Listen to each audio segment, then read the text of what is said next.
Ayaw sa ikaw, di ba? Balik-balik. Ito. Hello, grade 3 pupils. Good morning. Hello, grade 3 pupils. Good morning. Good morning, grade 3 pupils. Good morning, teacher. Okay, take your seat. Thank you, teacher. So, I am Karel J. Caniati, and you can call me Teacher Karel. So, can you repeat me? Teacher Teacher Karel. So, I will be your teacher for this subject, which is Math 3. So, before we start to our proper discussion, may I request everyone to please stand for our opening prayer.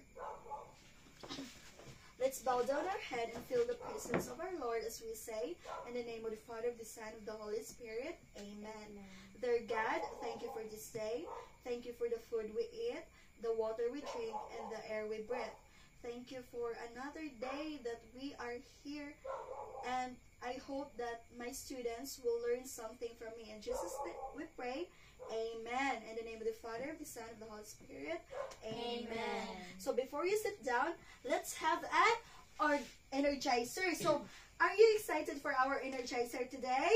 Yes, teacher. So, I will do it first and we will do it all together. So, M-E-T-H, M-E-T-H, I love math, I love math. It is so exciting, very interesting. I love math, I love math. So let's do it all together. M-A-T-H, M-A-T-H, I love math, I love math. It is so exciting, very interesting. I love math, I love math. So before you sit down, kindly pick up the pieces of paper or plastic under your chairs and throw it sa ato ang basurahan.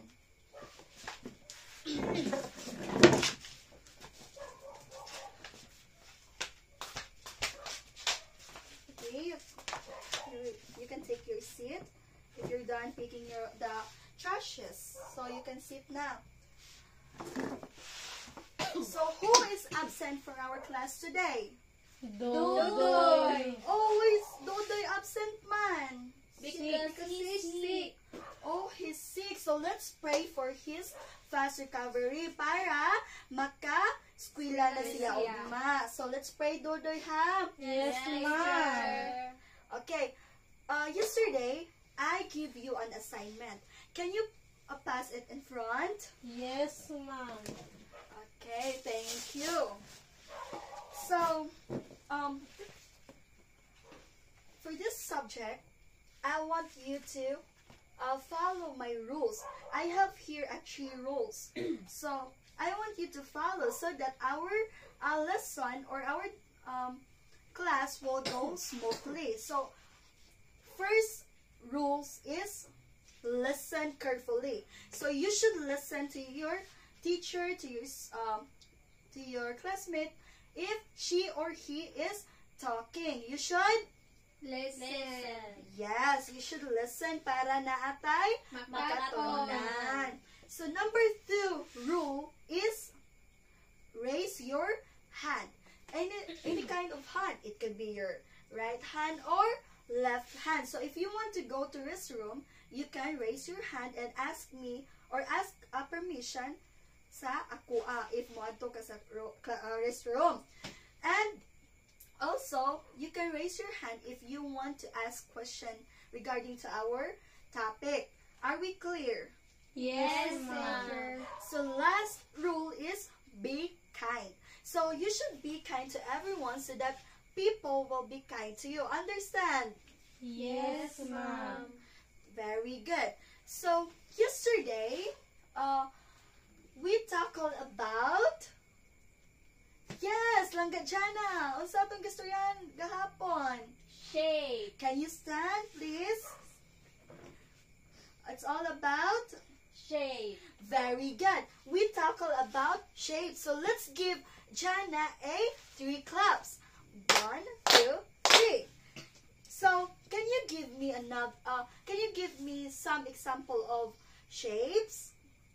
Another hand. Yes, Ate Faith. Circle, ma'am. Very good. Another example. Yes, Langga Jana. Square. Yes, very good. Square and Langga Nicole. Heart, ma'am. Very good. Heart. So those are shapes. The circles, the triangles, the heart. So that is one of the example of shape. So you really understand or you really listen carefully sa atoang discussion last meeting. So today, because you understand our topic last meeting, so we will have an activity today. It entitled The Boat is Sinking. So all you're gonna do is the teacher or me, I will announce some number and then you will group yourself into the number that I announce. So, ako daw, kay mag-give ko or mag-announce ko og mga number sa inyo ha, then you will group yourself according sa ako ang giingon nga number sa inyo ha. Understand? Yes, ma'am. So now, can you stand up para magsugod na ta? So, trial sa ha. Trial sa ta. So, the boat is sinking. Group yourself into 1, 2. Trial pa na, trial. So, let's play a game. Kana. Pasok lang muna. So, the boat is sinking. Group yourself into 10. 10. The boat is sinking. Group yourself into 5. The boat is sinking. Group yourself into 1. Into 3. Into 2. Now you can sit na. So the winner, our winner is si Ate Jana of si Ate Nicole. So let's give them a reward. So you want a reward? Yes, So let's give Langga Jana and Langga Nicole. If now you have Thank you, ma'am. Very good. You Thank say you, ma'am. thank you. If someone is giving you a gift or anything, basta mag-say gid mo og thank Thank you. you. Now, so now I have here a question regarding to our activity. So how was our activity? It's fun. It's fun. Yes, Ate Faith. It's good, ma'am. Oh, very good. It's good. According to Ate Faith, kay good daw kayo atong activity. Another answer. Yes, Langga Jana. Fun. Fun. Si Ate Jana nalingaw kay natagaan man siya og lollipop. Oh, how about you, Ate Nicole? How was It's our fun, activity? ma'am. Oh, it's fun. So let's give ourselves a 3 claps because nalingaw jud mo sa ato ang activity. 1, 2, 3. So another question. Which numbers let everyone make a pair without anyone left out? So unsa dito nga mga number nga ato ang gikuan gamit sa atong activity nga walay ma-left out? Yes. 2. Nga kay nganong 2 man. 2 kay wala may na left out. Very good. So number 2, nabay ma-left out sa number 2? Wala. Kay pair gid sila. Sige, another answer. 4, ma'am. Can you 4. what? 4. Nganong 4 man? Kay kuha naman sila, ma'am. Duha-duha. Yes. So 4 we can make a pair. 2 pairs. So wala gay ma left out kay equal naman ang ilahang pagka-pairing. So another question. Which numbers had one student who couldn't pair up? So unsa to nga mga number nga naay natangtang nga usa? Unsa to yung mga number? Yes, Langga Nicole. 3, ma'am. Nganong 3 man? Na may na tanggal. Yes. So Nalip number out. 3, naay na left out. Naay Yes, na ma'am. pair pero naay na left out. So dili siya equal. Hindi sila fair. Yes. So now, do you have any idea what will be our topic today? Yes, Ate Faye. It's about numbers, ma'am. Yes, very good. Our topic for today is all about numbers. Specifically, it's all about add and even numbers. Add in even numbers. So, before we continue to our proper discussion, I will read our objective first. Okay, so, at the end of the lesson, the pupils will be able to identify odd and even numbers, classify numbers as even or odd, shows interest in learning odd and even numbers through active listening and participation, and practice cooperation and teamwork during group activities. So that will be our objective for today.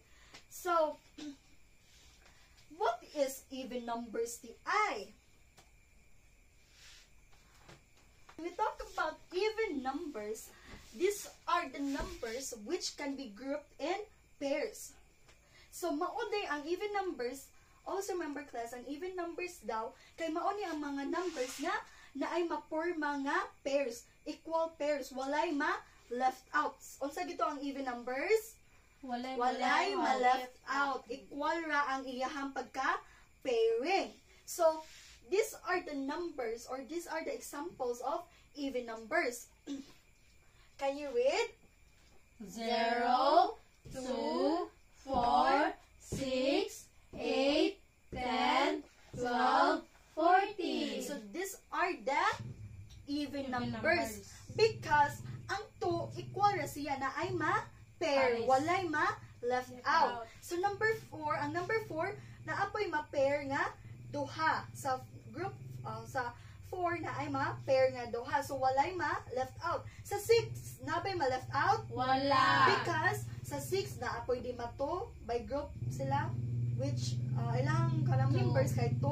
So, na ay mahimo nga 3 pairing. Wala siya ma-left out. Sa 8 pod, sa 8, if mag-opat sila, walay gahapoy ma-left out. So, mauni ang even numbers. Always remember ang even numbers kay Group and pairs. Walay ma-left out. So, now, do you have any question about even numbers? No, ma'am. Yes. So, is number 20 is even numbers? Yes. Why? Because, It's pair. yes, equal ra sila. Ang number 20 kay equal. Equal ra siya. So, now let's move on to odd numbers. So, when you talk about odd numbers, these are the numbers which cannot be grouped into pairs. So, mauni ang mga numbers nga na ay ma-left out.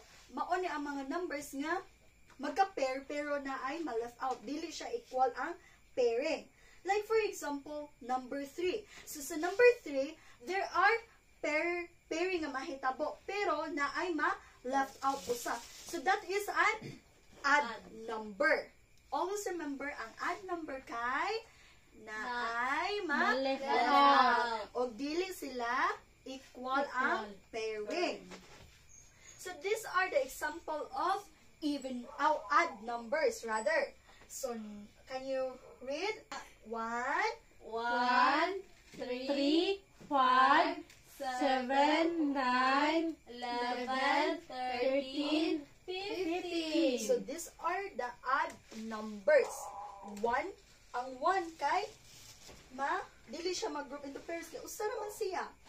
Ang number 3 na ay mahimong pairing, pero na ay siya'y ma-left out usa. Sa 5 na ay pairing gihapon, pero na ay ma-left out usa. So sa odd numbers kay naa jud permi nga ma-left out usa or tulo nga na. So mao na ang odd numbers. So do you have any question about sa even o odd numbers? No, ma'am. Tarong. Yes, ma'am. Really? You didn't have any question? Yes, no, ma'am. I think you're shy lang mo ask. Ate Jana, do you have any question? Don't No. shy. Don't be shy. No, ma'am. Oh, wala question, Ate Faith. You didn't have any question? Nothing, ma'am. Ikaw, alam No, ka. ma'am. Wala. Since you didn't have any question, I will be the one who ask niya lang sa inyo, ha? Understand? Si teacher Yes, mo ask. So, what is even numbers? Yes lang ka, Jana. Walay ma left out. Yes, ang even numbers kay mao ni ang mga numbers nga walay ma-left out because equal raman ang pairing. So, Langga Nicole, can you give me an example of even numbers without looking in our blackboard? 16, ma'am. Yes, very good. 16. 16 are one of the example of even numbers because 16 could be pair up. Equal ra ang 16. Pwede siya ma-pair into group. So, I have here another question. So, what is odd number at tipit? An, ma'am, kanang dili bitaw sila magkapariha. Kanang 2 o 3 nga numbers kay mag-pair silang duha, na usa nga ma-left out. Yes, very good. So, ang odd number kay dili equal ang pairing. Naagay ma left out usa. So, let's give ourselves a nice clap. So, do you know how to do it? No, ma'am. So, I will do it first and we will do it all together. N, I, C, A, nice, nice, nice. So, let's do it all together. N, I, C, A, nice, nice, nice. Since you really understand or you have an idea or you learn something about even and odd numbers, now let's play a game, banana sort, add or even. So, there are 2 monkeys. Can you count them? 1, 2. Yes, there are 2 monkeys with a add or even. So, all you're gonna do is you will pick some banana here inside this box. Then, you will read the number written on this banana. Then, you will identify whether it is an even or odd number. So, number, for example, I will pick some banana.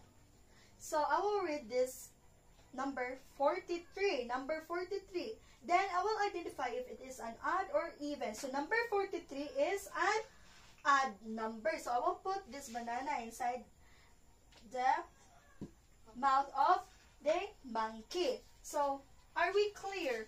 Yes, ma'am. Do you understand? Yes. Now, let's play this game. So, can you line up?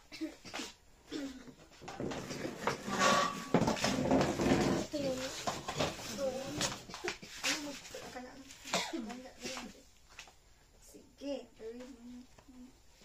Now let's go to Ate Faith. Ate Faith is the first one who will answer.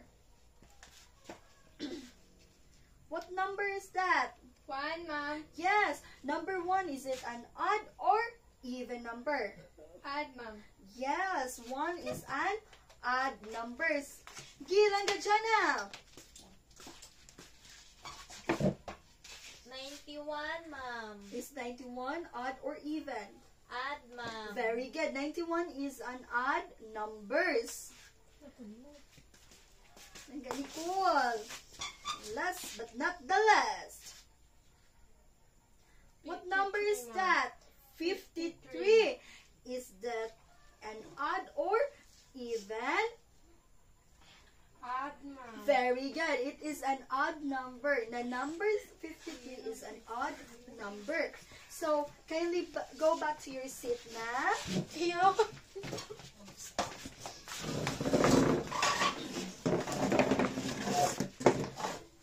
So, nalinaw na ba mo sa atong activity class? Yes, ma'am. Very good. So, because naka-answer dyan mo, kay ug sakto gani yung mga answer, let's give ourselves a very good clap. Do you know how to do it?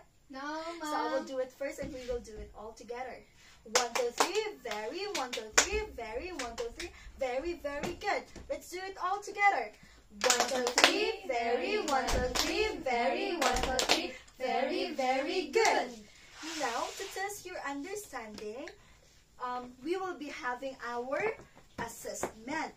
So, for this assessment, you will identify the number if it is an odd or even. So there are 2 jars. So you will put, and there are 2 jars. Then there are numbers that you should cut. So after you done cutting the numbers, you will identify if it is an odd or even. So there na may tuha ka jar, then you will paste the number in if asa to add ba or even, and you identify. So are we clear?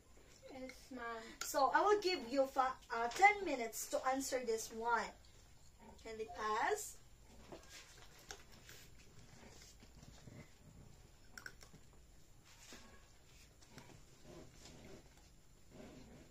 Time's up. Your 10 minutes are done na. So let's check your assessment. So number 1, check. So are you done checking your assessment? Yes, So ma'am. kindly pass it in front. Wow! 95% of you got a high score. So let's give ourselves a raindrop claps. 1, 2, 3, 4, 5. So that is how we do it. So 1, 2, 3, go. 1, 2, 3, 4, 5. You are really smart, you know, kay na 95% sa inyo ha, kay nakaget og high score. So, Gabi, mga proud. So, because of that, I will give you an assignment. So, for your assignment, you will color this cap. So, in this cap, you will color even number into blue. Then, if add number po kay pink. O sige, color nga ikuan basta even numbers. Blue. O, add numbers. Pink. Very good. So, kindly pass. You will pass it tomorrow ha sa next meeting na to. Yes, Understand, class? Yes, Do you have ma'am. any question? No, ma'am. If none, so I will leave you a quote. Before we end our discussion, I will leave you a quote. So, according to Anonymous, odds are different, evens are equals, both are special. So, please stand for our closing prayer. In the name of the Father, of the Son, of the Holy Spirit. Amen. So, goodbye, grade 3 pupils. Goodbye, Teacher Karil. So, thank you for your cooperation today. So, I hope that you will take care and you will go home safe. So, goodbye, grade 3. Goodbye. Bye, Mom.